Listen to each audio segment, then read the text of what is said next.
কি রাগারাগি আছে না, বিশ্বাসপুর লকেটের সামনেই হয়নি, কখনো দেখাই হয়নি আমার। সরি, ওর সাথে আমার দেখাই হয়নি। যখন প্রচার করলাম তখনও দেখা হয়নি, এখনো আমার ওর সাথে দেখা হয়নি। বাট আমার মনে হয় না সেই কারণেও আসেনি, সেটা হতে পারে না। কারণ ও বিজেপি করছে 2014 সাল, একনিষ্ঠ কর্মী বিজেপি, বিজেপিকে ভালোবেসে সে করেছে। সেও সেই মানুষদের মধ্যে যে প্রচুর ঝড় ঝাপটা সামনে এসছে বিজেপিতে, তো তার সাথে আবার কোনো কম্প্যারিজন। কল্যাণ বন্দ্যোপাধ্যায় লোকসভাতে বিক্ষোভ করলেন, করলেন, প্লাকেট লাগিয়ে বিদ্রোহ করলেন। কল্যাণ বন্দ্যোপাধ্যায় নানা কথা বলেছেন।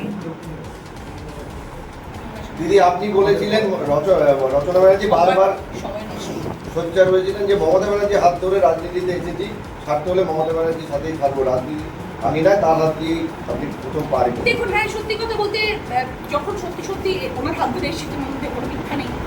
এবং মানুষ যখন ভালোবেসে, একটা মানুষকে ভালোবেসে যখন একটি কাজ করে, তার প্রতি একটা সবসময় একটা সফটনেস সবসময় কাজ করে। এবং সেই সময় যখন দলের পাশে ছিলাম, দলের হয়ে প্রচার করছি, দলের হয়ে কাজ করছি, দৌড়াদৌড়ি করছি, চাপাচাপি করছি, তখন এরকম ধরনের সেন্টিমেন্ট তো সবসময় মনের মধ্যে থাকে। সেন্টিমেন্টগুলো চলে যায় বা চলে গেছে, বা আমি পাথর কঠিন পাথর, তা তো নয়, আমিও তো একজন মানুষ, সেই হিসেবে ডেফিনেটলি বলেছিলাম। কিন্তু at the end of the day দিদিকে ভালোবাসি বলে তো মানুষের জন্য কাজ করতে এসেছি, সেটা করবো না, করতে পারি। আজকে আমি দিদিকে ভালোবেসে ঘরে বসে থাকতে হতো। আজকে আমি ওই মাস গেলে এমপির মাইনেটা পেতাম, দিয়ে ঘরে বসে থাকতাম। সেটা করতে তো আমি আসি, মাইনে পাওয়ার জন্য আসিনি। আজকে আমি আগামী 3 বছরে কাজ করব, যদি কাজ করতে না পারি রাজনীতি ছেড়ে দেবো, যদি কাজ করতে পারি তো রাজনীতি। সাতটার মধ্যে একটাই জিতেছে, 6টা হেরেছে, কিছু করার নেই, আমারও এটা দুর্ভাগ্য। আমার বিধায়কদের কেউ ভোট দেয়নি, কারণ বলতে পারো মানুষ কি ভেবেছে। আজকে যেই মানুষরা রাস্তায় নেমে চেঁচামেচি করছেন, যে বা সংবাদ মাধ্যমে যে এত মেসেজ, এত ট্রোলিংয়ের এত বক্তব্য, এত কথা সবাই লিখছেন যে আমরা পার্টি বদল করেছি, আমরা ছেড়ে চলে এসেছি, এত তৃণমূলের প্রতি সকলের ভালোবাসা, তাহলে ভোটটা পেল না কেন? তাহলে কারা ভোটটা দিল না? এক সময় কি আপনার ফেস ভ্যালু দেখে ভোট হয়েছিল বলে আপনি জিতেছিলেন, না মমতা ব্যানার্জির ম্যাজিক ছিল? আমি আবারও বলছি, মমতা বন্দ্যোপাধ্যায় ডেফিনেটলি ফেস, তৃণমূলের জোড়া ফুলের লোগো ডেফিনেটলি একটা কারণ। কিন্তু আমি তো সাধারণ মেয়ে ছিলাম না। আজকে আমাকে হুগলিতে লকেটের পাশে দাঁড় করানো হলো কেন? আজকে মাননীয় এক্স মুখ্যমন্ত্রী মমতা বন্দ্যোপাধ্যায় দিদি নাম্বার 1-এ মঞ্চে গেলেন কেন? খেলতে গেলেন কেন? এত বছর তো উনি যাননি, দিদি নাম্বার 1 তো 15 বছর ধরে চলছে। তারপরে উনি গেছেন, আমি চিরকৃতজ্ঞ ওনার কাছে যে উনি আমার কাছে গেলেন, উনি আমার খেলাতে গেছেন, উনি খেললেন। কিন্তু ওনার মনের মধ্যে ছিল যে রচনাটা না বলবে, আমি যদি খেলতে না যাই রচনা না বলবে, তো রচনার সাথে খেলি, একটু মজা করে আনন্দ করে রচনা হ্যাঁ, তো সেটাই ঠিক হয়েছে অ্যাকচুয়ালি। আপনি দিদি বললেন যে আপনি সাধারণ কোনো মানুষদের মতো না, আপনি একটা সেলিব্রিটি সত্যি। আপনার আরবানা বক্তব্য নিয়ে বিস্তর সমালোচনা হয়েছে, কি শুনবেন এখন? দেখুন, আমি সেটাই বলতে চাই, মানে আজকাল সোশ্যাল মিডিয়া, মানে view with due respect to আপনাদের সবাইকে, আমি আপনাদের কাউকে বলছি না, কিন্তু সোশ্যাল মিডিয়াটা এমন একটা জায়গায় পৌঁছে গেছে যে একটি বক্তব্য ওর পরিপ্রেক্ষিতে হচ্ছে সেটা কেউ বিবেচনা করে না।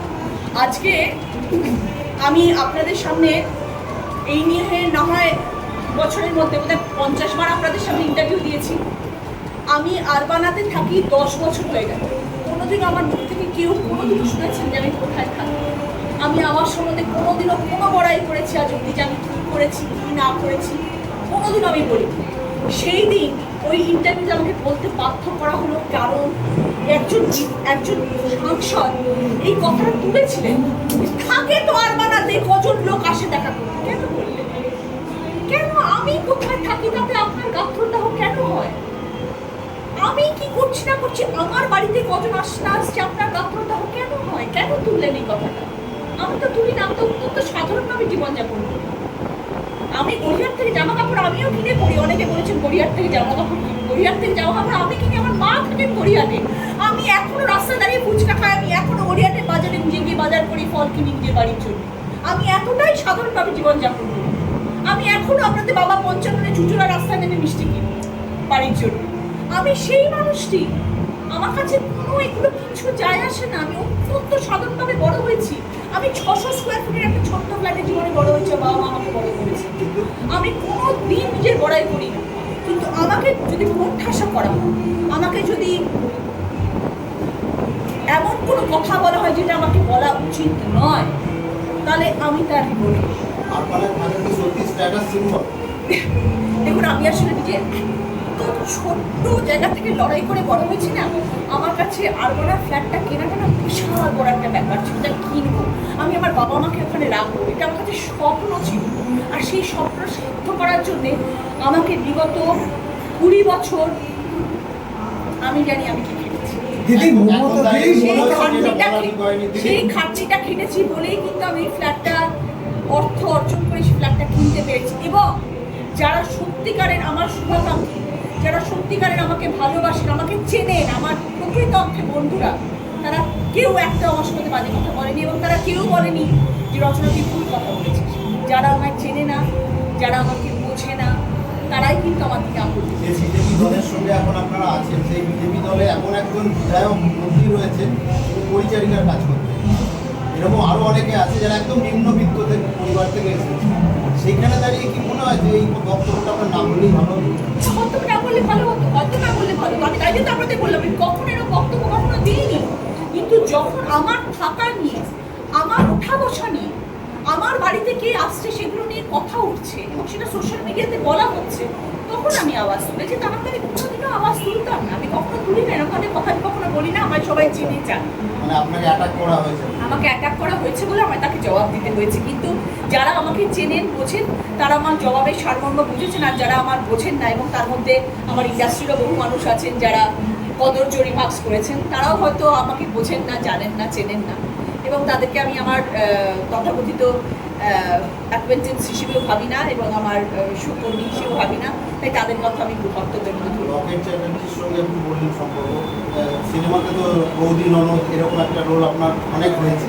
এখন এই বিষয়টা আপনি যখন এনডিএ শরিক হলেন তখন ফোনে কথা হলো না? এখন অব্দি কারোর সাথে সেই অর্থে কথা বলি না। আমরা পার্লামেন্টে যখন যাচ্ছি তখনই সবার সাথে দেখা হচ্ছে, কথা হচ্ছে, এমপিরা সবাই রয়েছেন ওখানে। কিন্তু দলীয় এখনো এখানে যারা পশ্চিমবাংলায় যারা রয়েছে তাদের সাথে এখন আমাদের দেখা হচ্ছে। দিদি কোনোদিন ভবিষ্যতে মমতা বন্দ্যোপাধ্যায়ের প্রতিদ্বন্দ্বী হয়ে লড়াই করতে হয় মাদারে নাপের? এটা আমি চিন্তাও করতে পারি না, ভাবতেও পারি না, ওইসব কথা আমাকে প্লিজ। বলছি যে তৃণমূলের নেই আপনি, কিন্তু পার্টি অফিস তৃণমূলের, আপনার পার্টি অফিস। পার্টি অফিস তৃণমূলের কিনা আমি বলতে পারবো না। একটা ছোট্ট এক চিন্তের ঘর ছিল, ডেফিনেটলি সেই ঘর আমাকে আমাদের এক্স বিধায়ক চুচুড়ারা আমাকে দিয়েছেন। আমি সবসময় বলি এবং আমার সেই কৃতজ্ঞতা সবসময় অসিদ্ধার প্রতি থাকবে যে দিক দাদা আমাকে ওই ছোট্ট ঘরটুকু দিয়েছিলেন। কিন্তু সেই ছোট্ট ঘরটুকে আমি আমার মতন করে সাংসদের অফিস তৈরি করেছি, যেখানে আমি আমার মানুষজনকে বসার একটা জায়গা করে দিয়েছি, আশ্রয় করে দিয়েছি, এবং আমি যাতে মানুষের কাছে পৌঁছতে পারি তাই জন্য তার উপরে আমি আমার নিজের একটা ছোট্ট ঘরও করে নিয়েছি, যাতে উপরে থাকতে পারি এবং নিচে নেমে মানুষের কথা শুনতে পারি এবং মানুষকে অপেক্ষা করতে না হয় আমার সাথে দেখা করতে পারি। অফিসে এখনো সিম্বল রয়েছে তৃণমূলের। সেটা তো ঠিক আছে, থাকুক না, কি আছে, অসুবিধা তো কিছু হয় না।